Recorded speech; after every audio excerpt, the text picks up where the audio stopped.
राम राम मित्रों, आप सभी को मेरा नमस्कार। मित्रों, पिछले क्लास में हम लोगों ने साइंस का शुरुआत किया था और उस वीडियो में मैंने आप लोगों को बताया था कि जब मैं अगली बार आप लोगों के सामने आऊँगा तो फिज़िक्स का ही टॉपिक कोई होगा। तो मित्रों, आज हम लोग फिज़िक्स के टॉपिक को पढ़ेंगे। टॉपिक का नाम मित्रों होगा हमारा यूनिट्स एंड मेजरमेंट। तो मित्रों, ये आज हम लोगों का टॉपिक होने वाला है यूनिट्स एंड मेजरमेंट। मित्रों, ये टॉपिक काफ़ी इंपॉर्टेंट होता है। इंपॉर्टेंट इसलिए होता है क्योंकि फिजिक्स का बेसिक यही है। न्यूमेरिकल बनाने के लिए तो बाद में हम लोग वेक्टर वगैरह सीखते ही हैं। वेक्टर का एडिशन, सब्ट्रैक्शन वगैरह ये सब तो सीखते हैं। लॉज ऑफ मोशन सीखते हैं और फ्री बॉडी डायग्राम, एफबीडी वगैरह सीखते हैं। लेकिन उससे भी पहले हम लोगों को यूनिट्स एंड मेजरमेंट पढ़ना चाहिए, क्योंकि आप देखोगे मित्रों, अगर किसी चीज़ की आप जैसे मान लो कि फोर्स क्या होता है? Force equal to mass into acceleration, और इसका यूनिट क्या होता है? न्यूटन।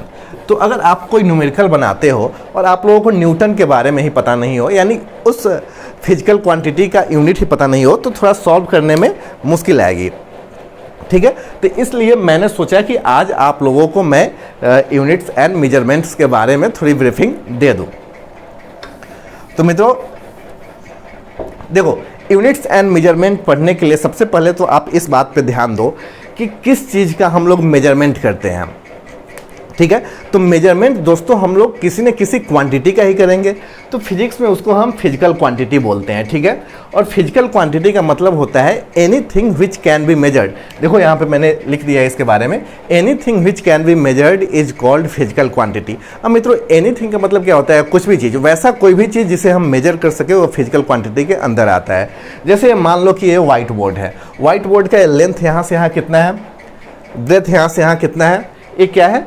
तो इसे हम लेंथ और ब्रेथ को मेजर कर सकते हैं। तो इसलिए लेंथ और ब्रेथ को हम फिजिकल क्वांटिटी बोल सकते हैं। ठीक है, हाइट को मान लो कि मैं यहाँ से बढ़ा रहा हूँ और नीचे से यहाँ तक मेरी हाइट कितनी है, तो ये जो हाइट होगा, हाइट एक फिजिकल क्वांटिटी होगा। उसी तरह से स्पीड, टेम्परेचर, मान लो अभी इस रूम में पढ़ा रहा हूँ तो इसका रूम टेम्परेचर क्या है, यह एक फिजिकल क्वांटिटी होगा।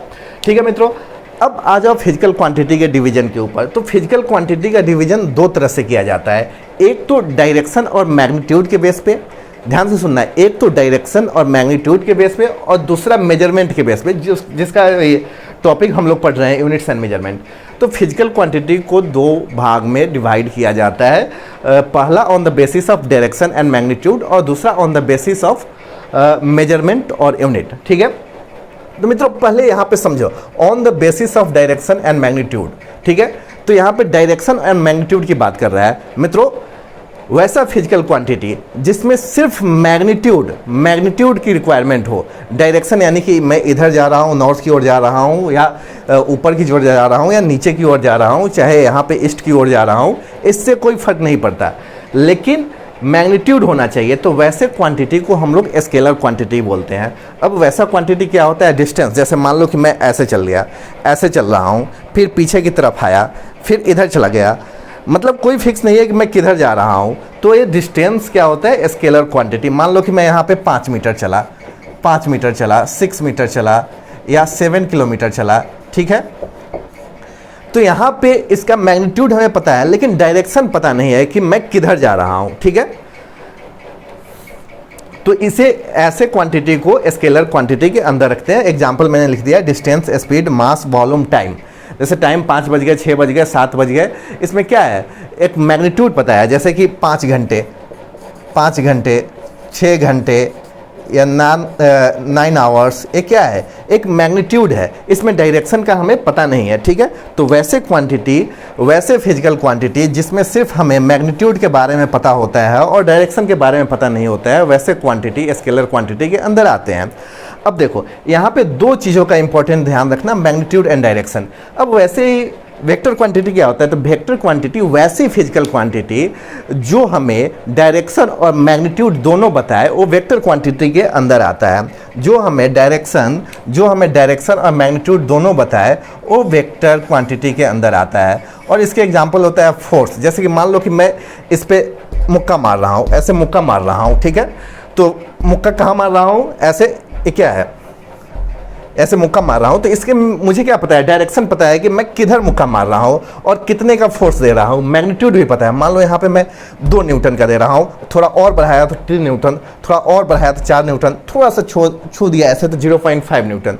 तो इसमें क्या है कि मुझे मैग्नीट्यूड और डायरेक्शन दोनों पता है। तो देखो यहाँ पे force, displacement, momentum, angular velocity, ऐसे मतलब फिजिकल क्वांटिटी में हमें मैग्नीट्यूड और डायरेक्शन दोनों का पता होता है।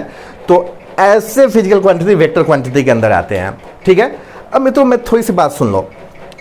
अब जैसे कि हम लोग यहाँ पे यूनिट निकाल रहे हैं, यूनिट की बात कर रहा हूँ, यहाँ पे हम लोग यूनिट निकाल रहे हैं, ठीक है।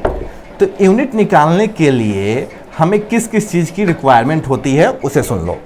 एक तो आपको न्यूमेरिकल वैल्यू की ज़रूरत पड़ती है, न्यूमेरिकल वैल्यू और यूनिट। मान लो कि मेरी हाइट, जैसे हाइट कितना है, 6 मीटर, 6 मीटर, चलो तो बहुत ज़्यादा बोल दिया, 1.7 मीटर, ठीक है, 1.7 मीटर। तो मित्रों ये 1.7 क्या है, ये 1.7 जो है ये न्यूमेरिकल वैल्यू है, 1.7 न्यूमेरिकल वैल्यू है, और मीटर क्या है, मीटर यूनिट है।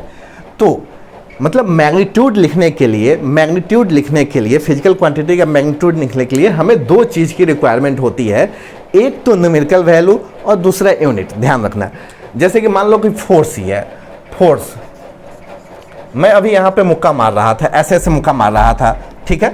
तो जो फोर्स का मुक्का मान लो कि एकदम धीरे से ऐसे मारा तो 0.5 न्यूटन का हुआ, 0.5 न्यूटन। तो मित्रों यहाँ पे देखो क्या है, ये फोर्स का मैंने मैग्नीट्यूड लिखा, डायरेक्शन आप लोगों को पता है मैंने किस डायरेक्शन में यहाँ पे मुक्का मारा। तो यहाँ 0.5 क्या हो गया, न्यूमेरिकल वैल्यू हो गया, न्यूमेरिकल वैल्यू, और ये न्यूटन क्या हो गया, यूनिट हो गया, ठीक है। तो यहाँ पे आप लोग ध्यान रखना, तो मैग्नीट्यूड लिखने के लिए 2 चीज़ों की रिक्वायरमेंट होती है, पहला एक न्यूमेरिकल वैल्यू और दूसरा यूनिट, ठीक है। और सिस्टम ऑफ यूनिट के बारे में हम लोग अभी थोड़ी देर के बाद पढ़ने वाले भी है। सिस्टम ऑफ यूनिट भी मैं बताऊंगा और SI यूनिट भी बताऊंगा, यानी इंटरनेशनल सिस्टम, जो कि 1971 से प्रभावित है, ठीक है। तो मैंने आप लोगों को बता दिया डायरेक्शन एंड मैग्नीट्यूड, ठीक है। अब आ जाओ on the basis of measurements और यूनिट। मित्रों अब यहाँ भी इसको 3 पार्ट में बांटते हैं। पहला फंडामेंटल क्वांटिटी, यानी फंडामेंटल क्वांटिटी किसी पे डिपेंड नहीं होता है, किसी पे डिपेंड नहीं होता है, डिराइव्ड यूनिट। वैसे यूनिट जो किसी दूसरे पे डिपेंड हो उसे डिराइव्ड यूनिट बोलते हैं। सप्लीमेंट्री क्वांटिटी, मित्रों 1971 में जब SI यूनिट वाले ने हमको 7 फंडामेंटल क्वांटिटी दिया, तो उसके साथ साथ उन्होंने 2 सप्लीमेंट्री क्वांटिटी ही दिया। फंडामेंटल क्वांटिटी तो उन्होंने 7 दिया ही, साथ साथ 2 सप्लीमेंट्री क्वांटिटी दिया। अब सप्लीमेंट्री क्वांटिटी यहाँ पे सुन लो क्यों दिया। जैसे कि यहाँ पे length, mass, time, temperature, electric current, illumination intensity, amount of substance निकाला। लेकिन मान लो कि यहाँ पे ऐसे कुछ एंगुलर शेप में यहाँ पे हमको एंगल निकालना हो तो कैसे निकालेंगे, जैसे थीटा। तो इसके लिए हमें प्लेन एंगल की रिक्वायरमेंट पड़ा। और ये देखो प्लेन एंगल क्या होता है, फॉर 2D ऑब्जेक्ट। वैसे ही अगर सॉलिड एंगल की बात करें तो सॉलिड एंगल क्या होता है, फॉर 3D ऑब्जेक्ट। तो पहले मैंने सप्लीमेंट्री क्वांटिटी के बारे में ही बता दिया आप लोगों को। फंडामेंटल क्वांटिटी वैसे क्वांटिटी जो किसी पे डिपेंड नहीं होता है, वो फंडामेंटल क्वांटिटी होता है। डिराइव्ड क्वांटिटी वैसे क्वांटिटी जो किसी दूसरे क्वांटिटी पे डिपेंड हो, और जो उनका आंसर, जैसे हम लोग न्यूमेरिकल लगाते हैं तो उनका आंसर निकालने के लिए हमें किसी फंडामेंटल क्वांटिटी पे डिपेंड होना पड़ता है, तो वैसे क्वांटिटी को डिराइव्ड क्वांटिटी बोलते हैं। और सप्लीमेंट्री क्वांटिटी की कहानी मैंने बता दिया, यानी कि 1971 में जब SI मतलब इंटरनेशनल सिस्टम ने 7 फंडामेंटल क्वांटिटी हम लोगों को दिया, तो उसके साथ एडिशनली उन्होंने 2 क्वांटिटी दिया, क्योंकि प्लेन एंगल और सॉलिड एंगल के बारे में कुछ नहीं पता चल रहा था। तो प्लेन एंगल और सॉलिड एंगल फंडामेंटल क्वांटिटी के साथ ही मिला है, और इसे हम लोग सप्लीमेंट्री क्वांटिटी बोलते हैं। मित्रों प्लेन एंगल को हम लोग डिनोट करते हैं रेडियन से, और सॉलिड एंगल को हम लोग डिनोट करते हैं इसको स्टेरेडियन। बात को ध्यान में रखना, ठीक है, बात को ध्यान में रखना। अब मित्रों फंडामेंटल क्वांटिटी की तरफ आ जाओ, क्योंकि बेसिक इसी में छिपा हुआ है, फंडामेंटल क्वांटिटी में ही। मैं इसे रब कर देता हूं। वीडियो को वापस आप लोग फिर पीछे की तरफ रिवर्स मोड में जाके देख सकते हो इसको, मैंने क्या यहाँ पे लिखा था। मित्रों अब फंडामेंटल क्वांटिटी यहाँ पे देखो 7 क्वांटिटी एसआई सिस्टम वाले ने एसआई वाले ने दिया था, यानी इंटरनेशनल सिस्टम वाले ने दिया था। लेंथ को डिनोट करने के लिए एल, मास को एम, टाइम को टी। देखो स्टार्टिंग में क्या हुआ था, जब फिजिक्स बनना स्टार्ट हुआ था तो मेन फंडामेंटल क्वांटिटी यही था LMT, और इसके बारे में मैं अभी डायमेंशनल फार्मूला जब निकालते हैं तो इन्हीं तीन फंडामेंटल क्वांटिटी का यूज किया जाता है। इन चारों फंडामेंटल क्वांटिटी का यूज डायमेंशनल फार्मूला निकालने में नहीं होता है, लेकिन जैसे जैसे डेवलप होते गया वैसे वैसे इन चार फंडामेंटल क्वांटिटी को भी ऐड कर लिया गया। तो इस तरह से अब फंडामेंटल क्वांटिटी की संख्या 7 है, सप्लीमेंट्री क्वांटिटी की संख्या 2 है, और डिराइव्ड क्वांटिटी तो अपने ऊपर है, इनके मदद से कितने भी निकाल लो, ठीक है। और इसी तरह टेम्परेचर को हम लोग केल्विन में डिनोट करते हैं। ध्यान देना, टेम्परेचर को टी में मत कर देना, टेम्परेचर को केल्विन में डिनोट करते हैं, और इलेक्ट्रिक करंट को आम्पियर में। लुमिनस इंटेंसिटी को मित्रों कैंडेला में डिनोट करते हैं, कैंडेला, इसके लिए हमको कैंडेला यूनिट मिला है। और अमाउंट ऑफ सब्सटेंस के लिए मोल मिला है, ठीक है, अमाउंट ऑफ सब्सटेंस के लिए मोल मिला है। तो बस इतनी बातों का आप लोग ध्यान रखना, और ये इंपॉर्टेंट इसलिए है क्योंकि एग्जाम में पूछ लिए जाते हैं। जैसे देखो क्या होता है, जैसे 4 ऑप्शन हम लोगों को दे दिया गया और बोला गया कि इनमें कौन फंडामेंटल यूनिट नहीं है। जैसे मान लो यहाँ पे एम्पियर दे दिया गया, केल्विन दे दिया गया, यहाँ पे टाइम दे दिया गया, और चौथा यहाँ पे न्यूटन दे दिया गया।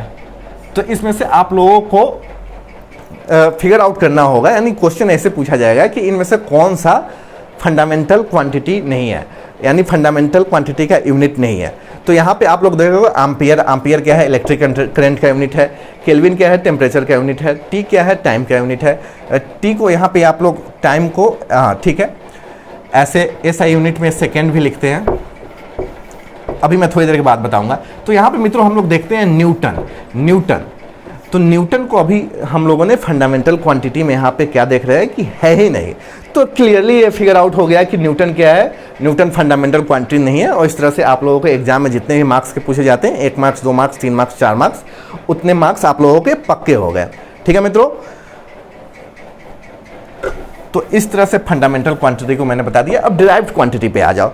जैसे डिराइव्ड क्वांटिटी क्या हुआ, मैंने बताया कि ये किसी दूसरे पे डिपेंडेंट होता है। जैसे एरिया, जैसे मान लो कि इस बोर्ड का, यहाँ पे देखो, इस बोर्ड का एरिया निकालना है, तो यहाँ पे ये क्या हुआ, लेंथ हो गया, और ये क्या हो गया, ये ब्रेथ हो गया। तो देखो हमको 2 चीज़ पे डिपेंड होना पड़ा ना एरिया निकालने के लिए, एक तो लेंथ और ब्रेथ। इसी तरह अगर हम वॉल्यूम निकालते हैं, ऐसे मान लो एक वर्ड है और इसका हम लोग वॉल्यूम निकालते हैं, तो इसको देखो मित्रों, क्या इसका कुछ लेंथ होगा, ब्रेथ होगा, हाइट होगा।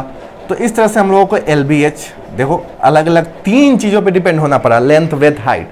इसी तरह अगर हम लोग स्पीड निकालते हैं तो स्पीड क्या होता है, डिस्टेंस बाई टाइम। डेंसिटी क्या होता है, मास बाई वॉल्यूम। तो देखो यार मित्रों, यानी डिराइव्ड क्वांटिटी वैसी क्वांटिटी यहाँ पे आप लोगों को दिखाई दे रही होगी जो किसी दूसरे यूनिट पे डिपेंड करता है, ठीक है। तो यहाँ पे मैंने फिजिकल क्वांटिटी के बारे में आप लोग बताया कि फिजिकल क्वांटिटी क्या होता है।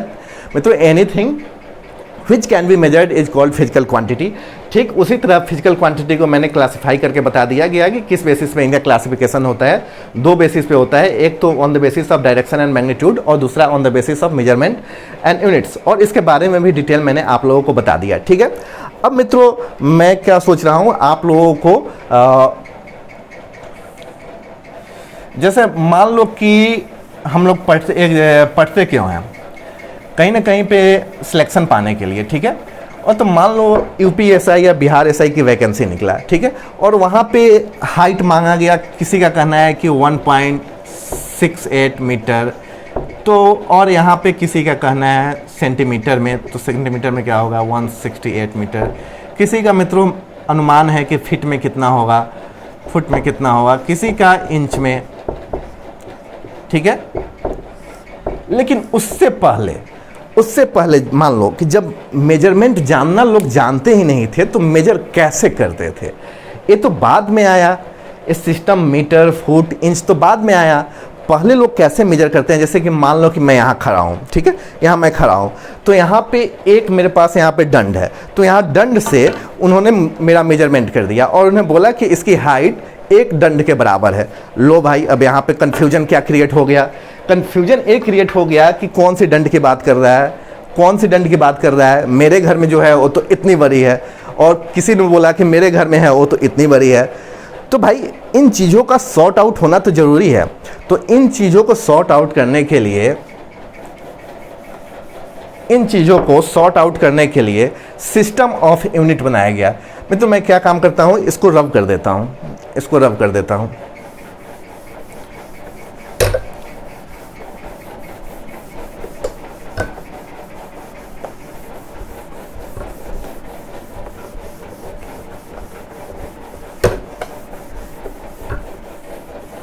हाँ, तो उन चीज़ों को सॉर्ट आउट करने के लिए कि भाई एक्चुअल में क्या मेजरमेंट कर रहे हो, सब के अकॉर्डिंग डिफर कर जा रहा है, तो उसके लिए सिस्टम ऑफ यूनिट बनाया गया, सिस्टम ऑफ यूनिट बनाया गया। ठीक है, और इसमें क्या था, एक तो सीजीएस सिस्टम था, दूसरा क्या था, एफपीएस सिस्टम था, तीसरा क्या था, एमकेएस सिस्टम था। और स्टार्टिंग में इन लोगों ने, जैसे मैंने बताया कि लेंथ मास टाइम यही चीज़ था। ठीक है, लेंथ मास टाइम वही चीज़ था जिसका यूज आज भी हम लोग डायमेंशनल फार्मूला निकालने में करते हैं। तो यहाँ पे मैं लिखता हूँ लेंथ, लेंथ, यहाँ पर मास, और यहाँ पे टाइम। ठीक है, तो सीजीएस सिस्टम वाले को देखो, यहाँ पे एक्सपेंशन करना, अगर तुम्हें याद भी नहीं होगा तो सीजीएस से क्या होता है, बचपन से सुनते आए होगे, सेंटीमीटर, यहाँ पे ग्राम, और यहाँ पे सेकंड। इसी तरह एफपीएस में क्या होगा, फुट, पाउंड, और यहाँ पे टाइम का इनका भी सेकंड ही है। और एमकेएस में क्या होगा, एमकेएस में यही चीज मीटर हो जाएगा, मीटर से क्या आ जाए, किलोग्राम, किलोग्राम, और एस से यहाँ पे भी वही होगा, सेकंड। तो यहाँ पे टाइम पे तो अपन लोग देख रहे हैं कि टाइम में तीनों में सीजीएस सिस्टम हो, एफपीएस सिस्टम हो या एमकेएस सिस्टम हो, इन तीनों में टाइम का सेकेंड ही आ रहा है, लेकिन लेंथ और मास में अलग अलग है। सीजीएस यानी कि जो फ्रेंच सिस्टम बोलते थे, उसमें लेंथ को सीएम में मेजर करते थे और मास को ग्राम में, और एफपीएस में यानी कि जो ब्रिटिश में अपनाई जाती थी उसमें फुट, पाउंड में यूज करते हैं। मित्रों पाउंड के बारे में आप लोगों को कुछ याद है, जब पाउंड में हम लोग कार्ड खेला करते थे WWE के प्लेयर का, WWE के प्लेयर्स का, तो उसमें उनका वेट पाउंड्स में दिखाया जाता था, उनका वेट पाउंड्स में दिखाया जाता था, और उसको लिखा जाता था एलबीएस में। तब हम लोग सोचते थे कि भाई इनका कितना वजन है, हम लोग किलोग्राम ही समझते थे, क्योंकि भारत में तो किलोग्राम में ही नापा जाता है। ठीक है, तो मित्रों मैं आपको बता दूं कि 2.2 एलबीएस में 1 केजी होता है। ठीक है, तो इस तरह से अगर कोई 50 किलो का होगा, 50 किलो का या 100 किलो का होगा, मान लो 100 किलो का होगा, तो उसका एलबीएस में कितना आएगा, 220 एलबीएस। ओ माय गॉड इतना हम लोग दिखाई देते थे जो कार्ड हम लोग खेला करते थे बचपन में। यानी कि वो एलबीएस क्या था, पौंड का था, और पौंड कहाँ पे नापा जाता है, एफपीएस सिस्टम में। तो मित्रों अब यहाँ पे भी कठिनाई आ रहा है, क्योंकि देखो सारी देश तो आज़ाद हो चुकी थी, अब कोई किसी का कॉलोनी था नहीं, तो अब ट्रेड करने के लिए एक दूसरे देशों से ट्रेड करने के लिए कोई वैसा यूनिट लिया जाए जो सभी देशों में वैलिड हो, और उसी यूनिट के अकॉर्डिंग हम लोग ट्रेड करें। यानी कि मान लो कि अगर हम राइस का वीट का इंपोर्ट या एक्सपोर्ट करते हैं, मान लो कि राइस का हम लोगों ने यहाँ से क्या किया, एक्सपोर्ट किया, तो एक्सपोर्ट किया केजी में, तो हम लोग कोई चीज़ चाहेंगे कि अगर वहाँ से एक्सचेंज ऑफर मिल रहा है तो केजी में ही ले ले। ठीक है, क्यों केजी में ले लो, क्योंकि मान को यहाँ चलो अगर वो अपने यूनिट के अकॉर्डिंग देने लगे तो अलग अलग मेजरमेंट आ जाएगा ना। अब यहाँ पे देख लो 1 केजी के बदले उन लोगों को कितना देना होगा, 220 एलबीएस। हालांकि बात बराबर ही है, लेकिन इन सब चीज़ों को बोला है एसआई यूनिट वाले ने कि भाई हटाओ, अब मैं तुम लोगों को 7 यूनिट दे रहा हूँ, और इसे ही चलाओ। और वही 7 यूनिट क्या कहलाया, इंटरनेशनल सिस्टम, जिसके बारे में मैंने आप लोगों को थोड़ी देर पहले बता दिया है। और क्या है, एक बार मैं फिर आप लोगों को रिपीट कर देता हूँ। एक तो length, mass, time temperature, electric current, luminous intensity, amount of substance, mole. ठीक है। अब 1971 में इंटरनेशनल सिस्टम वाले ने बोल दिया कि लो भाई, अब ये 7 फंडामेंटल क्वांटिटी हम लोग मैंने तुम सारे कंट्री को दे दिया, अब इसी में तुम लोग आपस में ट्रेड करो। तो 1971 से यही 7 प्रभावी है, ठीक है, यही इफेक्टेड है। तो मित्रों, अभी तक मैंने आप लोगों को क्या क्या बताया, यूनिट्स एंड मेजरमेंट टॉपिक हम लोगों ने पढ़ना शुरू किया, और उसमें मैंने आप लोगों को फिजिकल क्वांटिटी बताया। फिजिकल क्वांटिटी का मतलब भी समझाया कि कोई भी चीज़ जिसे हम मेजर कर सकते हैं वो फिजिकल क्वांटिटी होगा। फिजिकल क्वांटिटी का डिवीजन बताया, डिवीजन और 2 बेसिस बताया, on the basis of direction and magnitude, और दूसरा on the basis of measurement and unit. और डायरेक्शन और मैग्नीट्यूड के बेसिस पे मैंने वेक्टर और स्केलर क्वांटिटी को दिखाया, और on the basis of measurement और यूनिट्स में अब मैंने आप लोगों को क्या दिखाया, फंडामेंटल क्वांटिटी, डिराइव्ड क्वांटिटी और सप्लीमेंट्री क्वांटिटी, और एग्जाम्पल भी मैंने आप लोगों को बता दिया। उसके बाद मैंने आप लोगों को क्या बताया, सिस्टम ऑफ यूनिट्स, जिसमें मैंने 3 यूनिट को बताया। सीजीएस सिस्टम जो कि फ्रेंच की सिस्टम बताई जाती है, जिसमें लेंथ को हम लोग सेंटीमीटर में मेजर करते हैं, मास को हम लोग ग्राम में मेजर करते हैं, और टाइम को हम लोग सेकेंड में मेजर करते हैं। ठीक उसी तरह एफपीएस सिस्टम जो कि ब्रिटिश सिस्टम है, इसमें हम लोग देखो 3 ही चीज़ मेजर करना है, लेंथ, मास, टाइम। तो लेंथ को हम लोग किस में मेजर करते हैं, फुट में, मास को किस में मेजर करते हैं, पौंड में, टाइम को किस में मेजर करते हैं, सेकंड में। अब एमकेएस सिस्टम, और एमकेएस सिस्टम ही एक्सपेंशन, एमकेएस सिस्टम को ही एक्सपेंड करके ऐसा यूनिट बनाया गया। तो एमकेएस सिस्टम क्या होता है, मास को किलोग्राम में, नहीं, मास को किलोग्राम में, और लेंथ का मीटर में, और टाइम का फिर से सेकेंड में। ठीक है, तो इतनी बात आप लोगों को क्लियर होनी चाहिए। अब मित्रों, मैं क्या आप लोगों को बता रहा था कि अब मैं आप लोगों को डायमेंशनल फार्मूला भी बता ही दूं, क्योंकि देखो अंडर 10 तक तो डायमेंशनल फार्मूला की जरूरत नहीं पड़ता है, लेकिन 10 क्लास जाओगे तो डायमेंशनल फार्मूला का जरूरत पड़ता है। तो मैं उसके बारे में भी थोड़ी बहुत ब्रीफिंग आप लोगों को कर देना चाहता हूँ।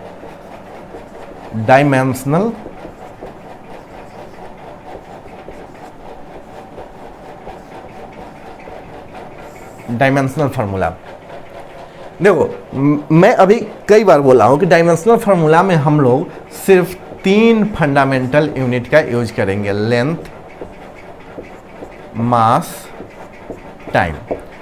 तो मतलब तो पहले आप लोग समझो, वैसी कोई भी फिजिकल क्वांटिटी जिसको हम फंडामेंटल क्वांटिटी, और फंडामेंटल क्वांटिटी में सिर्फ ये तीनों फंडामेंटल क्वांटिटी के पावर के टर्म में लिख पाए, उसे ही डायमेंशनल फार्मूला कहते हैं।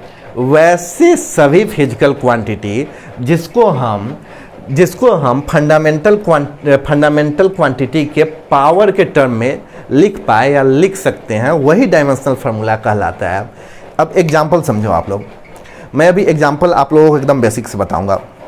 कौन सा एग्जाम्पल ले लूं, चलो वेलोसिटी का लेता हूं। वेलोसिटी को मित्रों क्या v से डिनोट करते हैं, और इसका मतलब क्या होता है, डिस्प्लेसमेंट अपॉन टाइम।